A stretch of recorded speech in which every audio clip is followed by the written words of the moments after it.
Hello, this is Dr. Grande. Today I will analyze the case of Penny McCarthy.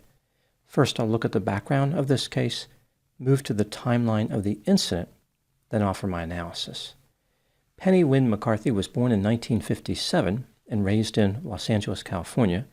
She moved to Colorado and lived there for many years before ending up in Phoenix, Arizona. In 2024, the United States Marshals Service came to believe that Penny was a woman named Carol Ann Milligan Rozak. They were incorrect. Penny and Carol are different people, but this is what they believed. Carol Rozak was born in 1953 in London, Ontario. She was 4 years older than Penny. Between 1995 and 1997, Carol had committed various nonviolent offenses, like fraud. In 1998, she was convicted of bank fraud, interstate transportation of stolen property, and making a false statement to a financial institution. In January 1999, when Carol was released from federal custody, she was required to report to a probation officer in Oklahoma within 72 hours, but she failed to do this. On April 15, 1999, a warrant was issued in Oklahoma for Carol's arrest for a violation of supervised release conditions. The U.S. Marshals believed that Penny was Carol based on information they received from the probation office in Tulsa, Oklahoma. Penny had posted an image on Facebook which the officers believed resembled a 25-year-old photograph of Carol, which was the most recent photograph they had of Carol. Also, Carol allegedly used aliases like Penny Burns and Penny Barnes. For the first 17 years of her life, Penny McCarthy's last name was Burns. On a side note, Carol Rozak actually made it onto a 1992 episode of Unsolved Mysteries, 3 years before she committed her first crime. Using the alias Sandra Evans, she claimed that she fainted in a bus station in Texas. When she woke up, she was in the hospital and had no idea who she was or what happened. Eventually, family members identified her as Carol Rozak, and she moved back to Canada. Physicians who treated her fell for her story. They were convinced she had amnesia due to traumatic experiences. Moving back to the story, the U.S. Marshals did not conduct any further investigation to determine if Penny McCarthy and Carol Rozak were the same person. They decided to act on the arrest warrant without verifying Penny's identity. This was a reckless and disastrous decision. Now moving to the timeline of the incident. On March 5, 2024, 66-year-old Penny McCarthy finished work at 1 p.m. and started doing yard work at her house in Phoenix, Arizona. She was wearing a sleeveless shirt, shorts, and slippers, and standing in her driveway. Nothing was in her hands. Seemingly out of nowhere, 2 pickup trucks and 1 minivan, carrying 6 U.S. Marshals in total, pulled up to Penny's driveway and abruptly stopped.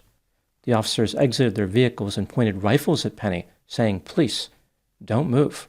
Hands up." Penny responded by putting her hands in the air. One officer said, "Turn around, turn away from the sound of my voice." The same officer said, "We have an arrest warrant. Turn away from the sound of my voice." Penny turned her head to look toward an officer and asked, "For me?" The officer shouted back, "Yes, for you." Penny asked, "Who am I?" None of the officers answered this question. Instead, an officer yelled, turn away, or you're going to get hit." Another officer yelled, "Turn around, we'll discuss it later." Penny asked the officers, "Don't you want to confirm who I am?" An officer ordered her to put her hands behind her back and said, "We'll discuss this later." The officer then said, "Turn around and face away from him." Penny was already turned away from the officer. There was no way to turn away anymore. Penny had achieved the maximum level of turned away. At this point, Penny took a small step forward and remained still with her hands behind her back. An officer yelled, "Stop moving and stop looking back. Stop looking back." Penny asked, "Can you prove you're the police?" The officer said, "Ma'am, you can see that we're the police." Penny asked, "How do I see that?" Stumbling over his words, the officer said, quote, "Ma'am, you're going to get, if you turn around again, you're going to get tased. You understand me?" Unquote. At this point, the officers approached Penny and handcuffed her. She asked if she could take care of her dog. An officer told her no. Penny was placed in the minivan. She once again asked, "Who am I?" An officer said, "Carol Rozak." Penny responded, "That's not who I am." An officer then said, "Penny McCarthy." Penny said, "Yes, but I've never been Carol Rozak. I can prove who I am." An officer said, "Okay," but never offered Penny a chance to verify her identity. Penny was taken to the U.S. Marshals office in downtown Phoenix. An officer who identified herself as a supervisor called Penny's sister. Her sister said there must have been a mistake because Penny had never done anything that would get her arrested. Another officer falsely claimed that Penny's fingerprints matched those of Carol Rozak. The same officer also said that he got a hit on Penny's tattoo. This statement was also false. Penny's tattoo did not match any tattoo on Carol Rozak. Penny was transported over an hour away to a federal detention facility where she was held overnight. On the next day, March 6, 2024, she was transported to a courthouse in Phoenix. The prosecutor asked the judge for an identity hearing because Penny claimed that she was not Carol Rozak. When asked about whether there was a match between the fingerprints of Penny and Carol, the prosecutor said that the U.S. Marshal who had compared the fingerprints was not qualified to make an assessment about whether the fingerprints matched. The judge asked why Penny had been arrested as Carol. The prosecutor said that was a fair question, one that he was asking as well. He then talked about how the arrest was based on the Facebook post made by Penny and the aliases that Carol Rozak allegedly used. The judge scheduled the identity hearing for April 9, 2024. Penny was released from custody at about 5 p.m. Later, the government learned that Penny's DNA and fingerprints did not match those of Carol Rozak. The charges were dismissed before the identity hearing was held. The false arrest and detention of Penny McCarthy has caused an outrage. Many people, including politicians, demanded an explanation from the U.S. Marshals Service. The Marshals Service said, quote, "A preliminary review of this investigation indicates that USMS officials followed proper procedures and good faith reliance on the outstanding warrant. The USMS will continue its evaluation of the investigation of this matter. The USMS regrets any inconvenience caused by the mistaken identification of Ms. McCarthy," unquote. To a different news organization, the Marshals Service worded that last line a little differently, saying, quote, "We regret any inconvenience caused to Ms. McCarthy by her arrest and remain committed to lessening similar incidents in the future." I find it curious that they didn't say they were committed to completely avoiding similar incidents in the future. I guess they did not want to overpromise. In June 2025, Penny McCarthy sued the United States Marshals Service for assault, battery, trespassing, false imprisonment, malicious prosecution, and negligence. Now moving to my analysis. There is no question that the U.S. Marshals exposed themselves to civil liability. Essentially, they confessed to falsely arresting Penny McCarthy. All the mystery has been removed on that point. I don't know if Penny will prevail in her lawsuit, but in a just world, she would.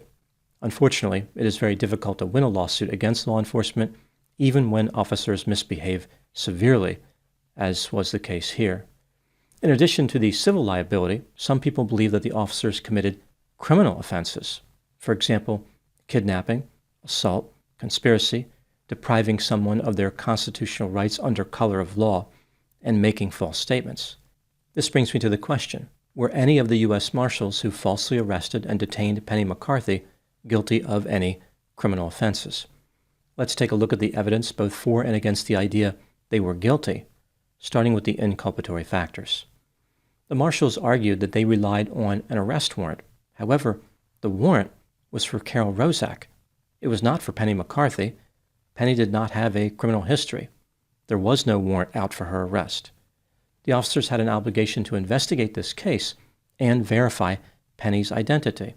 She had plenty of identifying documentation in her house, including a real ID-compliant driver's license, but the officers did not even bother to look at her documentation. There were many other clues that Penny was not Carol. For example, they had different social security numbers, not a single digit matched. Penny had blue eyes, Carol had green eyes. The two women were born on a different month, day, and year. and Penny never traveled to Canada or Oklahoma. When the officers arrested Penny, they used excessive force and created a dangerous situation. They could see that she was unarmed and had no place to conceal a weapon. There was no need to point firearms at her or bark orders. They could have simply approached her and spoken in a normal tone. There was no need to be aggressive. The officers were in plain clothes and kept yelling at Penny not to look at them, almost like they were trying to convince her that she was being kidnapped by criminals. Why were these marshals demanding that Penny not look at them? Why was this so important? Did they believe that Penny had a death stare? Were they insecure about their appearance? It doesn't make any sense. The officers did not let Penny take care of her dog, secure her house, or call anyone. They never informed her of her rights. Penny was taken away from her house without anyone knowing what happened to her or where she was. Again, there is this sense that the officers wanted Penny to believe that she was being kidnapped. They were trying to create fear. The marshals' decision to arrest the wrong person was based on evidence that was not credible. For example, they were comparing a current photo of Penny, posted on Facebook, to a photo of Carol that was 25 years old. The two individuals did not really look alike. Carol Rozak had allegedly used aliases which included Penny Burns. Again, Penny's last name used to be Burns. The problem is, Carol allegedly used many aliases. There were thousands of people who had names that matched or were similar to these aliases. Why did the marshals select Penny McCarthy out of all those people to place under arrest? One of the officers at the marshal's office in downtown Phoenix ignored the fact that Penny's sister refuted the claim that Penny was Carol. The other officer made a false statement when he told Penny that her fingerprints and tattoo matched Carol. Moving to the exculpatory factors, the marshals claimed that a fingerprinting glitch had matched Penny to Carol. There is no way to know if they're telling the truth, but this is what they claim. Some of the officers involved may have been provided with false information themselves, for example, by a supervisor. Maybe they believed that someone else had already investigated and confirmed they were arresting the right person. When considering all the evidence in this case, do I believe that the U.S. Marshals committed criminal offenses when they falsely arrested and detained Penny McCarthy? Yes, in my opinion, at least some of them did. More information would be needed to know who exactly committed what offense. Again, a supervisor could have provided false information to some of the marshals. Realistically, none of the officers involved will ever be convicted of a crime. They won't even be charged. Furthermore, I would be surprised if any meaningful investigation occurred to determine who exactly was at fault. The false arrest will be swept under the rug by the U.S. Marshals Service. What do I think happened in this case? This is just a theory, my opinion. Some, if not all, of the marshals involved in this case were self-centered, sensation-seeking, insecure, arrogant, impulsive, irresponsible, immature, dominant, fearless, cold, callous, sadistic, remorseless, had a sense of entitlement, and had no critical thinking skills. They represent a danger to society and should not be law enforcement officers. When they were made aware of the warrant for Carol Rozak and the tenuous connection to Penny McCarthy, they decided to act without conducting any type of investigation. They demonstrated a reckless disregard for the truth. Their motto may have been something like, "It's not our job to think." Well, they were in no danger of violating this philosophy. None at all. They pushed forward with the arrest and traumatized Penny McCarthy, an innocent person who was minding her own business. Sadly, these marshals will probably face no meaningful consequences and will be free to once again terrorize society. Those are my thoughts in the case of Penny McCarthy. Thank you so much for watching. I'll talk to you soon.